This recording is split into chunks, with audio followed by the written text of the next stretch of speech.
Our top story tonight is about the Russian president. He is furious and he is promising revenge. The deadly wave of Ukrainian attacks has rattled the Kremlin. Drone strikes deep inside Russian territory, sabotage missions, even attacks on civilian rail lines have angered Putin. And now Russia says peace talks are dead. President Putin has lashed out, calling the strikes acts of terrorism and accusing Ukraine of deliberately targeting civilians. He says Kiev's actions were designed to derail peace negotiations and asks, who negotiates with terrorists, quote unquote? The Russian leader is vowing retaliation and soon. In fact, in a statement, the Kremlin said Russia will strike back as and when its military sees fit. The warning comes just days after Ukraine launched what is being called its boldest cross-border offensive yet. Just to recap that for you, among the attacks were a massive drone raid that hit bomber airfields in Siberia and Russia's far north, a sabotage of rail bridges in southern Syria that killed at least 7 people, and Ukraine's suspected role in the bombing of a passenger train. And on Thursday, the Kremlin spokesperson Dmitry Peskov did not hold back. He called Ukraine a terrorist regime and claimed the passenger train attack was sanctioned at the highest level by Ukraine's own leadership. So far, Moscow has not provided evidence and Kiev has not claimed responsibility, but the two sides are making their stance clear. In fact, Ukraine says it struck Russia's deadly Iskander missile systems in Bryansk, weapons that may have been aimed at Kiev. On the ground, the battlefield is only heating up. Russia says it shot down 59 Ukrainian drones across Belgorod, Rostov, and even Moscow.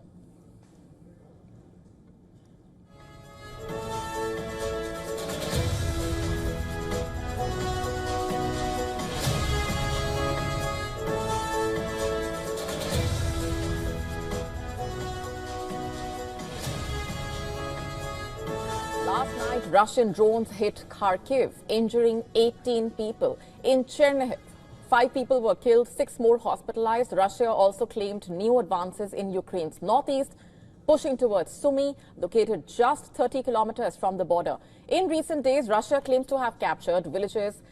In fact, that's the latest coming in at this point.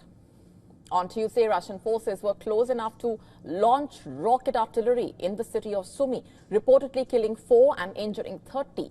Further south and east, Moscow says it has taken more territory, including Delivka and Zorya near Toretsk. Russian troops are also pressing forward towards Liman and Korakhove, slowly grinding through Ukraine's eastern front. And while the war rages on, the U.S. has been somewhat silent. Only on Wednesday, U.S. President Donald Trump confirmed an over-hour-long phone conversation with Vladimir Putin. He said Putin strongly indicated that Russia will retaliate for the Ukrainian airfield attacks. And Trump called it a good conversation, but admitted it would not lead to peace anytime soon. But what's striking is Donald Trump's tone here. He did not say if he discouraged Putin from attacking Ukraine. Instead, he appeared more focused on cooperating with Russia on Iran's nuclear weapons. He said the two sides are in agreement that Iran must not acquire nuclear weapons. Several reports saying that behind the scenes, Trump advisors say he is frustrated with both Putin and Zelensky. But he reportedly told aides that Zelensky is edging the world towards nuclear war. Trump has so far refused to back tougher sanctions on Russia, and even though he has called Putin absolutely crazy in the past, he now wants to give the Russian leader 2 more weeks to show signs of progress. Progress on what exactly? It has nothing to do with Ukraine. What Trump really wants is a nuclear deal with Iran. And one thing is certain, the war is escalating. Peace talks are crumbling, and Ukraine's bold strikes inside Russian territory have triggered a dangerous new phase in the war, one that could redraw battle lines or erase prospects of peace entirely. Moving on now to South Korea, the new president Lee Jae-myung held his first cabinet meeting on Thursday, focusing on devising an emergency package to address the stagnating economic growth and aid households. Hours after Lee was sworn in as the president, the Chinese president Xi Jinping extended a congratulatory message, emphasizing that China placed great importance on strengthening ties with its neighbor amid an increasingly uncertain global landscape. During his campaign, Lee pledged to repair the strained ties with China and North Korea and underscored China's role as a vital trading partner. The reorganizing of this system will take considerable time to be clearly established, and during that time, our people will continue to suffer under difficult circumstances. I want to minimize that period as much as possible. Analysts predict the coming days could see a more stable bond between China and South Korea, saying Lee's foreign policy would be marked by pragmatism, flexibility, and economic urgency. A welcome departure from former President Yoon Suk-yeol, who steered the country to align more with the United States. Which also means the challenge before Lee would be to basically balance the tensions between Beijing and Washington while maintaining its very own ties with its neighbor. And the coming days will be a crucial litmus test for the newly elected South Korean leader. How will he fare? One thing is for sure, every tilt will be closely watched.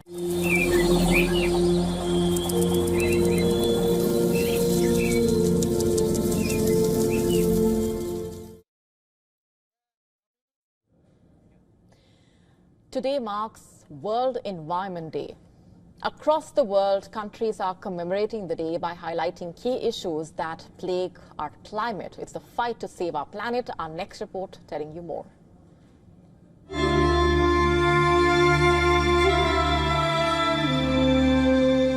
All is not well with our environment. The earth is heating up. Ice caps are melting. Pressing problems calling for immediate and collective attention before it's too late. Like every year, this year too, World Environment Day has been celebrated across the world. Millions of people took part in activities to raise awareness and initiate action. This year, the global event was hosted by the Republic of Korea for the second time since 1997. It hosted the ceremony at the scenic Jeju Island with a special focus on ending plastic pollution. Delegates from 11 countries, including Japan, Indonesia, and Brazil, were in attendance. But why plastics specifically?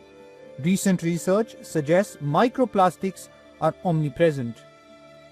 Traces of plastic can be found in almost everything on the earth, including the human brain, and actionable steps are urgently needed to turn the island into a zero wasteland by 2040.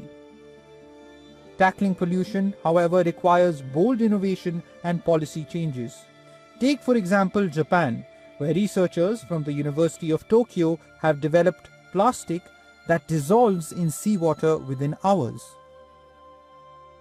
A move that can potentially prevent oceanic pollution and preserve the marine ecosystem. The supramolecular plastic that we have developed is highly sensitive to salt in the environment. When it comes into contact with salt, it will break down into its original raw materials. Subsequently, these raw materials themselves can be decomposed by bacteria, meaning that they ultimately return to the environment as safe substances.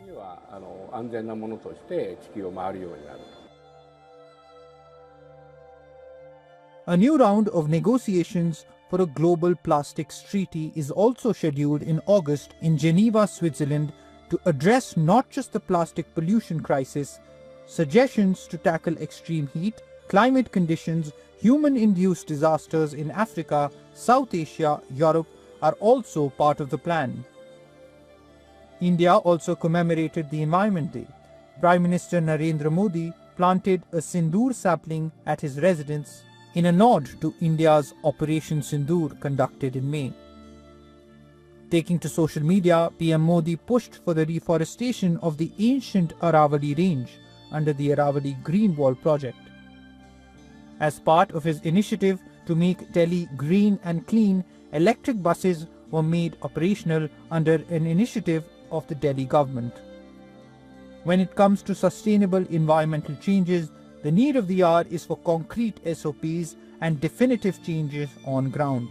But besides the world leaders, the onus is also on the citizens to usher in the change they want to see. The time is ticking. It's now or never. Bureau Report, WION, World is One. And in the latest, German Chancellor Friedrich Merz has reached the White House for a keenly watched meeting with US President Donald Trump. This will be their first in-person discussion since Merz assumed office last month. In fact, even beyond direct outcomes, multiple aspects of that meeting are seen to be significant, also being seen as a pivotal moment for relationships between the two sides. There we have the images of the German Chancellor there being received by US President Donald Trump. Merz is known for his pro-America stance very significantly, and he and Trump do have a common stance on several issues. But there are some sticky points as well, of course.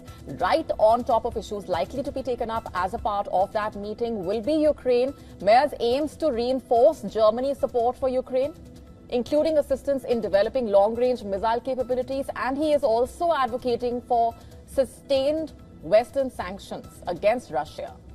In fact, the German Chancellor has said he plans to raise Germany's defense spending to 3.5% of the GDP by 2032, responding to US calls for higher contribution from NATO allies. And then, of course, there's trade and tariffs. The July 9 deadline looming for potential 50% US tariffs on EU exports, and Merz will be looking to de-escalate the trade tensions, hoping to negotiate improved market access. And there's also the issue of immigration and democratic norms, of course. The meeting taking place amid US controversies over new travel restrictions affecting a dozen countries. Let's go straight across now to our correspondent Susan Teherani, who's been tracking those developments very closely. Susan, get us a sense of the significance of this meeting and what's expected.